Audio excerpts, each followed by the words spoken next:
नमस्कार साथियों। तो आज है 16 मई 2026 और दोस्तों आज की वीडियो बहुत ज़्यादा इम्पोर्टेंट होने वाली है क्योंकि कल रात से लेकर आज सुबह तक ग्लोबल मार्केट जियोपॉलिटिकल्स और क्रूड ऑयल को लेकर इतने बड़े बड़े अपडेट्स आए हैं जिसका सीधा असर अगले हफ्ते भारतीय शेयर बाजार पर देखने को मिल सकता है। तो वीडियो को पूरा और ध्यान से देखिएगा क्योंकि आज हम बात करेंगे यूएस मार्केट की गिरावट, गिफ्ट निफ्टी की मजबूती, क्रूड ऑयल की तेजी, डॉलर इंडेक्स से ईरान यूएस तनाव और भारत की इकोनॉमी पर उसके असर के बारे में। तो चलिए शुरू करते हैं वीडियो। दोस्तों सबसे पहले अगर हम कल रात के यूएस मार्केट को देखें तो शुरुआत में काफ़ी कमजोरी देखने को मिली।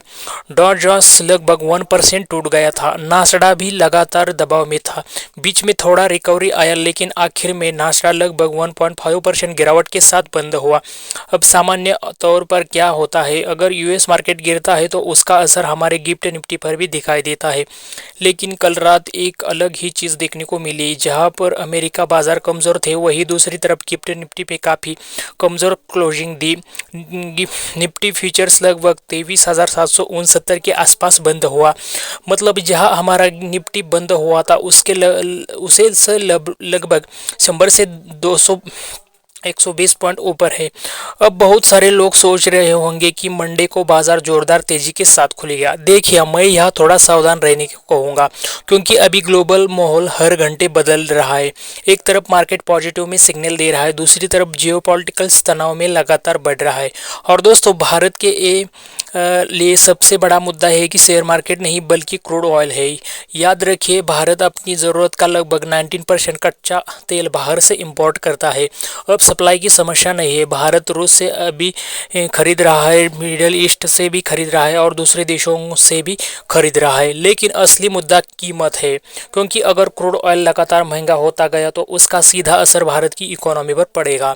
और दोस्तों कल रात क्रूड ऑयल लगभग 3.5% उछल गया और अगर आने वाले दिनों में मिडल ईस्ट में तनाव बढ़ता रहा तो ऑयल $90 के ऊपर भी जा सकता है। तो दोस्तों अब बात सोचिए, अगर तेल महंगा होगा तो भारत को ज़्यादा डॉलर्स खर्च करना पड़ेगा और जब डॉलर की डिमांड बढ़ेगी तो इंडियन रुपया कमज़ोर होगा। इसी वजह से डॉलर इंडेक्स भी तेज़ी दिख रहा है और अगर यही स्थिति बनी रही तो आने वाले समय में डॉलर इंडेक्स 100 के ऊपर भी जा सकता है। दोस्तों अब यहाँ एक और बड़ा खतरा दिखाई दे रहा है कि और वो है महंगाई। याद कीजिए 2022 जब रूस यूक्रेन युद्ध शुरू हुआ था तब पूरी दुनिया की सेंट्रल बैंकों में ब्याज दरें भी बढ़ रही थी और दोस्तों यूएस फिर लगातार रेट बढ़ रहा था। भारत ने आरबीआई के रेपो रेट बढ़ाया था क्योंकि महंगाई कंट्रोल से बाहर जा रही थी। अब ये फिर वही डर बाजार में दिखाई दे रहा है। अगर ऑयल महंगा हुआ तो महंगाई बढ़ेगी, महंगाई बढ़ेगी तो ब्याज दरें बढ़ सकती है और ब्याज दरें तो बढ़ेगी तो इकोनॉमी पर दबाव आ सकता है। इसी डर की वजह से कल रात गोल्ड और सिल्वर में भी भारी गिरावट देखने को मिली। गोल्ड लगभग 2.5% गिर गया और सिल्वर लगभग 9% टूट गया। अब दोस्तों बात करते हैं सबसे बड़े मुद्दे की, वो है ईरान और अमेरिका के बीच बढ़ता तनाव। देखिए रिपोर्टर के अनुसार ट्रंप ने चीन दौरे पर वापस आने के बाद अब अमेरिका ईरान के खिलाफ बड़ा एक्शन लेने की तैयारी कर सकता है। हालांकि अभी कुछ भी ऑफिशियल नहीं है लेकिन इंटरनेशनल मीडिया के लगातार ऐसी खबरें चल रही है कि डिप्लोमेटिक बातचीत फेल होती है तो अमेरिका फिर से एयर स्ट्राइक शुरू कर सकता है। अब यह सबसे महत्वपूर्ण बात है कि पहले ईरान को चीन का सपोर्ट मिल रहा था, फाइनेंशियल सपोर्ट था, टेक्नोलॉजी सपोर्ट था और कहीं मदद की तरह था।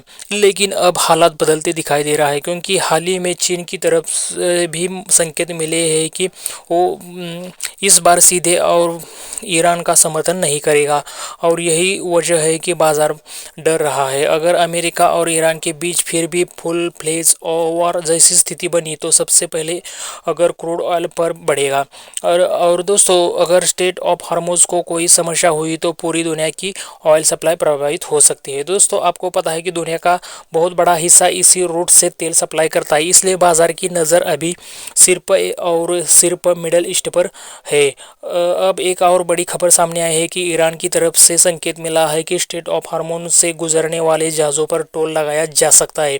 हालांकि भारत और चीन और कुछ देशों में छूट नहीं सकती है। सॉरी झूठ मिल सकती है। लेकिन अगर ऐसा हुआ तो पूरी दुनिया में तेल और महंगा हो सकता है, और इसका असर सिर्फ शेयर बाज़ार पर नहीं बल्कि आम आदमी की ज़िंदगी पर भी पड़ेगा। पेट्रोल महंगा, डीजल महंगा, ट्रांसपोर्ट महंगा, और फिर हर चीज़ महंगी, यानी महंगाई की हर नई लहराई है। तो दोस्तों फिलहाल का स्थिति काफ़ी संवेदनशील बनी हुई है। मार्केट में तेज़ी भी है, डर भी है और अनिश्चितता भी है। इसलिए अगले हफ्ते बाज़ार में बहुत ज़्यादा वोलेटिलिटी देखने को मिल सकती है। तो अगर आप ट्रेडिंग करते हो तो थोड़ा सावधानी के साथ कीजिए, और अगर लॉन्ग टर्म में इन्वेस्टर है तो घबराने की ज़रूरत नहीं है, क्योंकि भारत की इकोनॉमी अभी भी दुनिया की सबसे तेज़ी बढ़ती इकोनॉमी से एक है। दोस्तों बाकी दोस्तों आपका क्या मानना है, क्या अमेरिका और ईरान के बीच से फिर से बड़ा युद्ध हो सकता है? क्रूड ऑयल 100 के ऊपर जा सकता है? अगर आपको लगता है तो कमेंट करके बताएं। तो मिलते हैं अगले वीडियो में, तब तक के लिए बाय बाय।